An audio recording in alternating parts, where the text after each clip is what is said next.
तेजस्विना वदितमस्तु पर्व तिसरे या भागात आज आपण भेटणार आहोत आपल्या पुढच्या नवदुर्गांपैकी एकीशी आणि आपली मैत्रीण आहे सौ पूनमताई विधाते। नमस्कार ताई आणि तुमचं खूप खूप स्वागत। तर आज आपण बघितलं आपण गेले 4 दिवस वेगवेगळ्या मैत्रिणींची गप्पा मारतोय, त्यांच्या स्वतःच्या वैयक्तिक आयुष्याविषयी, त्यांचं कौटुंबिक आयुष्य आणि सगळ्यात महत्त्वाचं त्यांनी घडवलेलं करिअर, ह्या सगळ्याशी त्या कशा समतोल साधतायत याच्याबद्दल त्यांनी आपल्याला भरभरून सांगितलंय। तर आज आपण गप्पा मारणार आहोत पूनमताईंशी आणि त्या स्वतः समाजकारणामध्ये अतिशय सक्रिय आहेत, स्त्रियांसाठी त्या विविध कार्य करत आहेत, पुण्यामध्ये त्यांचं वास्तव्य आहे आणि आज आपण जाणून घेणार आहोत की त्यांना हे समाजकारणाचं बाळकडू कसं मिळालं। तर ताई आपण सुरुवात करूया आणि खरंच खूप मोठा विषय आहे समाजकारण की एक स्त्री जेव्हा समाजकारणामध्ये भाग घेते, समाजाच्यासाठी काम करते, समाजाची उन्नती व्हावी अशी तिची इच्छा असते आणि खरं तर बघितलं आपण इतिहास कालापासून स्त्री जेव्हा पुढाकार घेते, स्त्री जेव्हा नेतृत्व करते तेव्हा नक्कीच चांगलं राष्ट्र घडतं आणि तुम्ही त्याच दिशेने कार्य करताय। तर तुमची ही सुरुवात किंवा तुम्हाला याची प्रेरणा कशी मिळाली याच्याबद्दल आम्हाला सांगा। नमस्कार। सर्वात प्रथम सर्वांना नवरात्र उत्सवाच्या खूप खूप शुभेच्छा। तेजस्विनी ताईंनी हा अतिशय छान उपक्रम हाती घेतलेला आहे, ज्या समाजासाठी काहीतरी आपलं एक देणं असतं आणि हे देणं पार पडत असताना या नवदुर्गांचा सन्मान करणं तेवढंच आहे असं मला वाटतं। कारण स्त्री ही प्रत्येक घटका सांगायचं म्हटलं तर स्त्री ही समाजातील अतिशय महत्वाचा घटक आहे आणि या स्त्री शक्तीचा आज तुम्ही सन्मान करत आहात ही खरंच एक कौतुकास्पद गोष्ट आहे। त्याबद्दल मी तुमची खूप खूप आभारी आहे आणि मला त्या योग्य तुम्ही समजलात त्यामुळेही मी तुमचे आभारी आहे।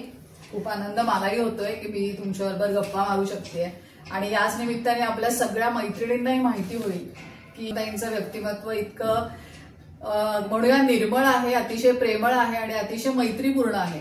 त्यामुळे खरं मी आज कमी बोलणार आहे आणि पूनमताई आपल्याला जास्त सांगणार। तुम्ही सांगा की आता तुमच्या या प्रवासाची सुरुवात कशी झाली। तसं सांगायचं म्हटलं तर माझं बालपण पुण्यातलंच आहे, कात्रजचे इथे आंबेगाव आहे, तिथे माझं बालपण गेलेलं आहे। ओके। माझे वडील शेतकरी आणि पैलवान होते। ओके। त्यामुळे माझ्या घरी लोकांचं येणं जाणं जास्त होतं। जरी संयुक्त फॅमिली असली तरी आमच्याकडे लोकांची वर्दळ जास्त असल्यामुळे आम्हाला मुळातच माणसांची आवड जास्त होती आणि माझं लग्न झालं ते पण एका शेतकरी कुटुंबात झालं आणि तिथे माझी जॉईंट फॅमिली। अरे वा, म्हणजे माझं लग्न झालं तेव्हा आम्ही जवळजवळ 15-16 जण एकत्र राहायचो आणि सासऱ्यांना शेतीची आवड होती, जनावरांची आवड होती, त्यामुळे इथेही तेवढाच लोकांची वर्दळ असायची, सारखं लोकांचं येणं जाणं असायचं घरी। त्यामुळे जे माहेरी होतं तेच सासरी, म्हणजे माणसांची आवड आणखी वाढत गेली आम्हाला। 2019ला कोविडचं संकट आपल्या भारतावर आलं, बरोबर, परंतु त्यावेळेस न थांबता तेव्हाही कोविडमध्येही त्यांनी लोकांसाठी घराच्या बाहेर पडून, केवळ त्यांनीच नाही तर माझ्या पूर्ण फॅमिलीने, म्हणजे अगदी छोटी मुलं सोडली तर आम्ही सर्वांनी घराच्या बाहेर पडून आपलं जे समाजाप्रती कर्तव्य आहे ते पार पाडण्याचा प्रयत्न केला। खरं तर या कोविडमध्ये काम करत असताना माझ्या घरातील सर्व व्यक्ती, म्हणजे अगदी आमच्या लहान मुलांपासून सर्व कोविड पॉझिटिव्ह झाले होते। अरे बापरे। बर, मग तरीही आम्ही त्याचा विचार न करता त्याच्यातून बाहेर पडलो आणि पुन्हा नव्याने जोमाला कामाला लागलो आणि नंतर मग अशी एक स्थिती आली की बाबा आम्हाला लेडीजला जास्त प्राधान्य द्यावं, आम्हाला म्हणण्यापेक्षा माझ्या पतींना असं वाटलं की लेडीजला जास्त प्राधान्य दिलं पाहिजे। त्यामुळे त्यांनी माझा विचार केला आणि मला खूप प्रोत्साहन दिलं आणि त्यांना आणि सासऱ्यांना माहीतच होतं, मुळातच माझा बोलका स्वभाव आहे, मला माणसांची आवड आहे आणि मला महिलांसाठी काहीतरी करायचंय ह्याची जाण त्या दोघांनाही होती. 2022 नंतर की मी विचार केला बाबा आता आपल्याला खरंच महिलांसाठी काहीतरी करायचं आहे. कारण या प्रभागात फिरत असताना मी जेव्हा जेव्हा फिरले तेव्हा मला असं जाणवलं की महिलांचे प्रश्न खरंच खूप गंभीर आहेत. बरोबर. आपल्याला त्याच्यावर जास्त प्राधान्य दिलं पाहिजे. त्याला प्राधान्य देऊन आपण महिलांना कसं पुढे नेता येईल, त्यांच्या समस्या कशा जाणून घेता येईल यावर जास्त काम केलं पाहिजे. त्यासाठी मग मी माझ्या डोक्यात आलं की आपण एक वुमन्स क्लब चालू करावा. आणि ती कल्पना माझ्या डोक्यात आली त्याच वेळेस तुम्हीही मला भेटलात. मग आपण सर्वांनी मिळून अगदी तो वामा वुमन्स क्लबची स्थापना केली. ह्या वुमन्स क्लबला आता 1 वर्ष यशस्वीरित्या पूर्ण झालेले आहे. आणि या क्लबद्वारे अनेक महिला त्यांचे रोजगार सर्वांपर्यंत पोहोचण्याचा प्रयत्न करतात की ज्या महिला घरी बसल्या उद्योग करतात, रोजगार करतात, त्यांना एक प्लॅटफॉर्म या वामा वुमन्स क्लब थ्रू निर्माण झालेला आहे. अगदी अगदी. वामा वुमन्स क्लबचं काम तुम्ही जे केलंय सुरू आणि आपण जे एकत्रपणे करतोय त्याच्याबद्दल तर आपल्या सगळ्या मैत्रिणींना जाणून घ्यायचंच आहे. फक्त मैत्रिणी नाही तर त्यांच्या फॅमिली मेंबर्सलाही जाणून घ्यायचं आहे. पण अगदी मला आता तुम्ही जे सगळं सांगितलं तुमच्या काही गेल्या वर्षातली ही सगळी कारकीर्द, तर याच्यातनं एक लक्षात आलं की नक्कीच फॅमिलीचा सपोर्ट, आई बाबांकडनं तुम्हाला मिळालेलं लहानपणापासूनच की समाजाशी आपल्याला जोडलं गेलं पाहिजे, समाजाचं आपल्याला देणं आहे. म्हणजे आपण कुठल्याही स्तरावर जाऊ पण आपण स्वतःसाठी करतो तसं समाजासाठी केलं पाहिजे ही जाणीव आहे.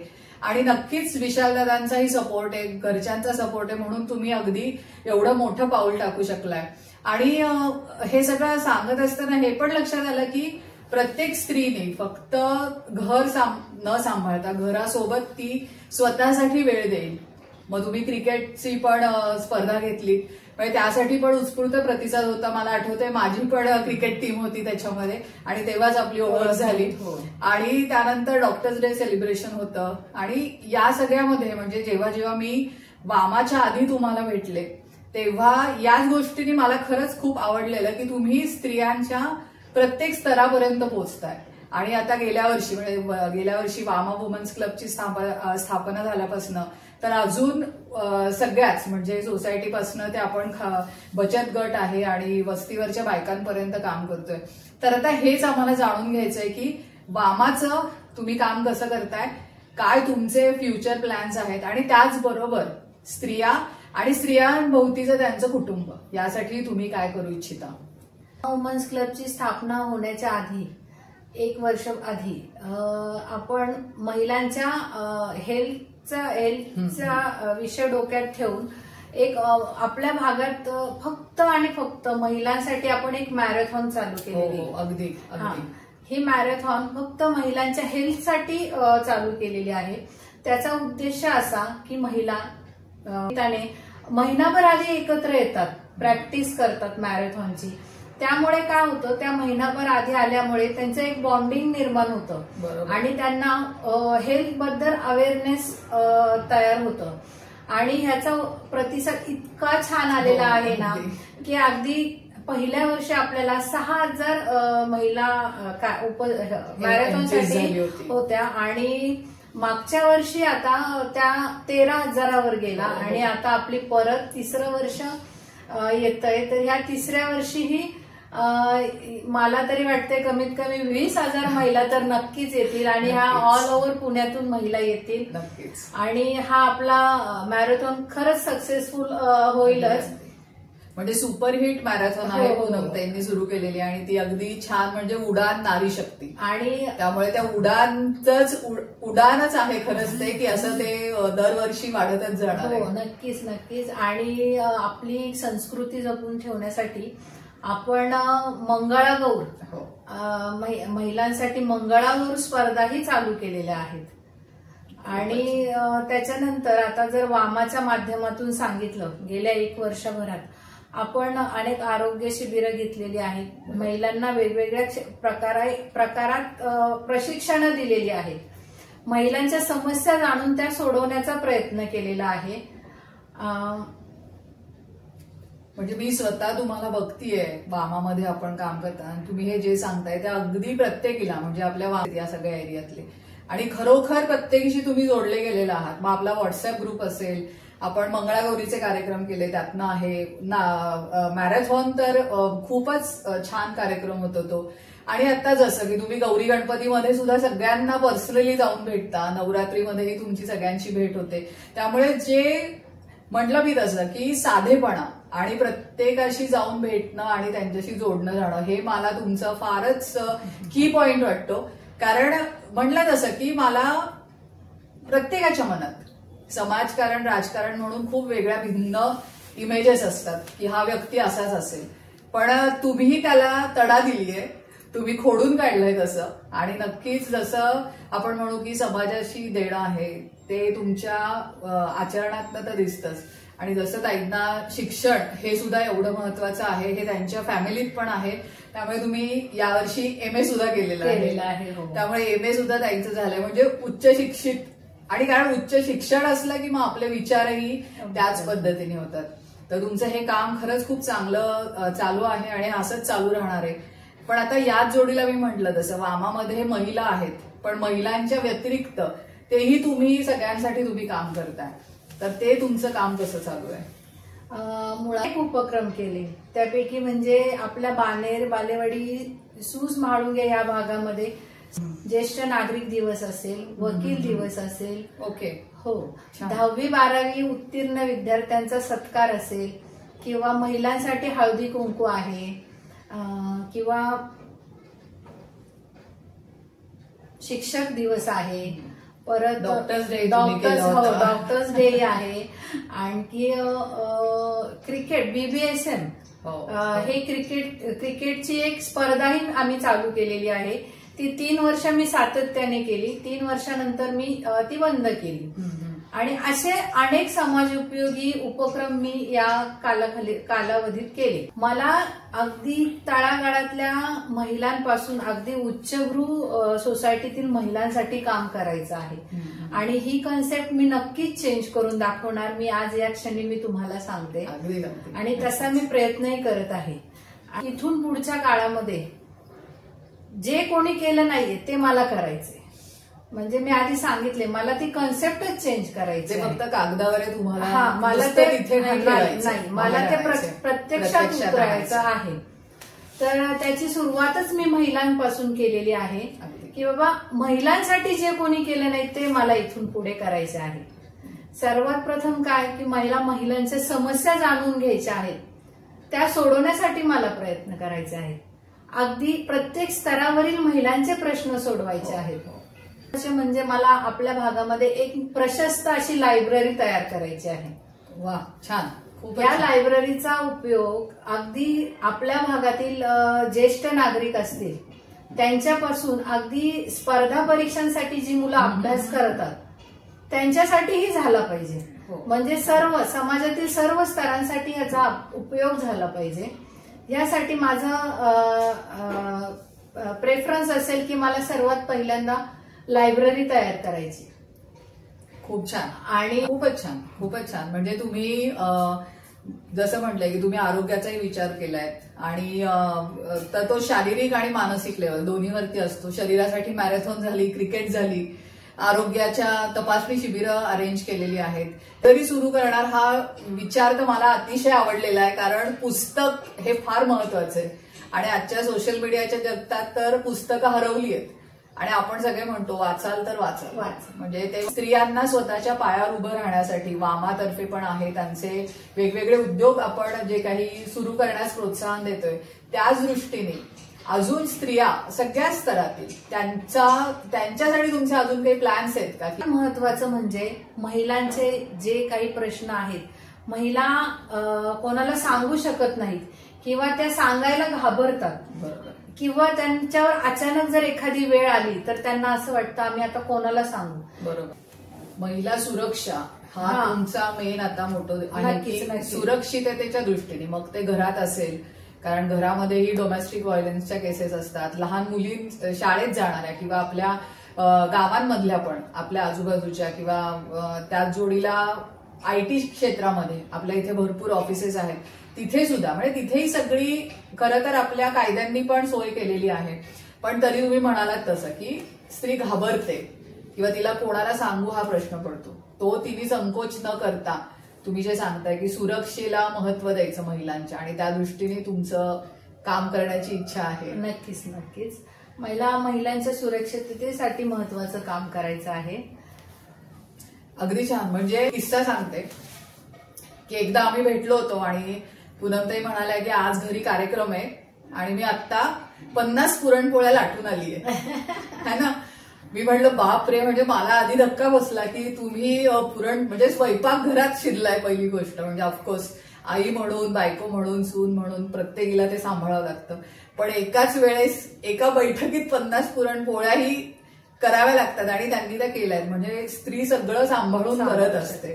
तर तुम्ही आम्हाला थोडंसं याच्याबद्दलही सांगा की तुम्ही तुमचं घर, तुमची मुलं ती अजून लहान आहे, त्यामुळे ते कसं सांभाळताय. कारण मुलांना किंवा घराला आई आणि हे स्त्री घरात असणंही फार महत्वाचं असतं. तर सगळ्यांना म्हणजे जसं मी बघते की दिवसभर तुमची धावपळ चालू असते, पण मग थोडं आम्हाला तुमचं रुटीन सांगा की कसं असतं आणि तुम्ही स्वतःकडे लक्ष देता की नाही.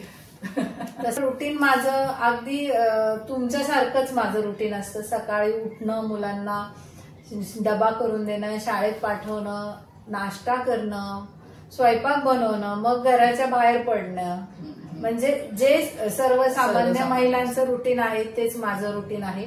माझ्याकडे सर्व कामाला बाई चालेल, फक्त स्वयंपाकाला बाई चालत नाही. हा माझ्या घरचा एक नियम आहे. त्यामुळे स्वयंपाक मी स्वतःच बनवते आणि माझ्या मुलांना आणि नवऱ्याला मेन म्हणजे माझ्या हातचाच स्वयंपाक आवडतो. त्यामुळे मी तो विचारही केला नाही की खऱ्या अन्नपूर्णा असं आहे. तो विचारही केलेला नाही की मी स्वयंपाकाला बाई लावेल असं. त्यामुळे स्वयंपाक वगैरे सगळं घरचे जे कामं आहेत ते घरच्या बाकीच्या कामांना जरी मावशी काम करत असतील तरी मला स्वयंपाक तर मी करतेच. काही झालं तरी अगदी कार्यक्रमावरून आल्यावर स्वयंपाक करावा लागला तरी मी तो करते अगदी. आणि मेन म्हणजे माझ्या सासूबाई आहेत आणि माझी जाव, मला ह्या दोघी जणी अतिशय मदत करतात. त्या घरी असल्यामुळे मला बाकीची काही टेन्शन नाही, मुलांचं नाहीये किंवा कुटुंबाचं असं काही टेन्शन नाही. सासूबाई तेवढ्याच सपोर्टिव्ह आहेत, त्या पूर्ण काळजी घेत असतात. घरनं सपोर्ट असणं हे फार महत्वाचं. आणि कुठलीही स्त्री घराबाहेर पडायचं म्हटलं तर कितीही बाहेर पडली आणि त्याच्या कामात झोकून दिलं तरी तिचं लक्ष हे घराकडेच असतं. म्हणजे ते कविता पण आहे बहिणाबाईंची की आकाशात जरी झेप घेतली पक्ष्यांनी तरी लक्ष घरट्यातल्या पिल्लांकडेच असतं तिचं. पण ऑफकोर्स तुम्ही सांगताय तसं सासूबाई, तुमच्या जाऊबाई, त्याही तुम्हाला एवढा सपोर्ट देतात, हे फार महत्वाचं आहे. कारण प्रत्येक स्त्री स्त्रीला जेव्हा सपोर्ट करते तेव्हाच सगळ्यात पुढे जातात. खूप छान. आणि जसं म्हटलं की प्रत्येक स्त्री घरही सांभाळत असते, करिअरही घडवत असते, समाजासाठीही काम करत असते. आणि आज आपण बघतोय की पूनमताईंचं खरंच म्हणजे मी स्वतःही बघते की सकाळपासून रात्री 11-12 वाजेपर्यंत त्यांचं शेड्यूल चालू असतं. तुम्ही सुद्धा असंच पुढे तुमची प्रगती व्हावी, तुम्ही पण स्वतःकडे लक्ष देऊन समाजासाठी काम करावं अशी मी सदिच्छा देते. आणि आज तुम्ही आपल्या तेजस्विनावधितमस्तु या कार्यक्रमासाठी आलात आणि तुमचे छान हे अनुभव सांगितले, तुमचे फ्युचर प्लॅन सांगितलेत की तुम्हाला समाजासाठी कसं काम करायचंय. तर त्याबद्दल खूप खूप धन्यवाद आणि खूप शुभेच्छा तुम्हाला या कार्यक्रमासाठी. खूप खूप धन्यवाद. तुम्ही आज मला इथे बोलवलं आणि माझ्या मनातले जे काही संकल्पना आहेत किंवा माझे जे विचार आहेत ते तुम्ही जाणून घेण्याचा प्रयत्न केलेला आहे. आणि परत एकदा मला बोलवा, माझ्याशी गप्पा मारा, त्यावेळेस मी नक्की त्या संकल्पना सांगेल काय आहे. आणि आपण सर्वजण मिळून आपल्या भागातील म्हणण्यापेक्षा समाजातील महिलांना कसं पुढे नेता येईल, त्यांच्या समस्या कशा जाणून घेता येईल आणि त्या सोडवून कशा घेता येईल यासाठी नक्कीच प्रयत्न करूयात. त्या सर्व स्त्रिया मिळून नक्कीच आपल्या भागाला, आपल्या देशाला पुढे नेऊयात अशी मी आज नवरात्र उत्सवाच्या निमित्ताने मातेच्या चरणी प्रार्थना करते. धन्यवाद.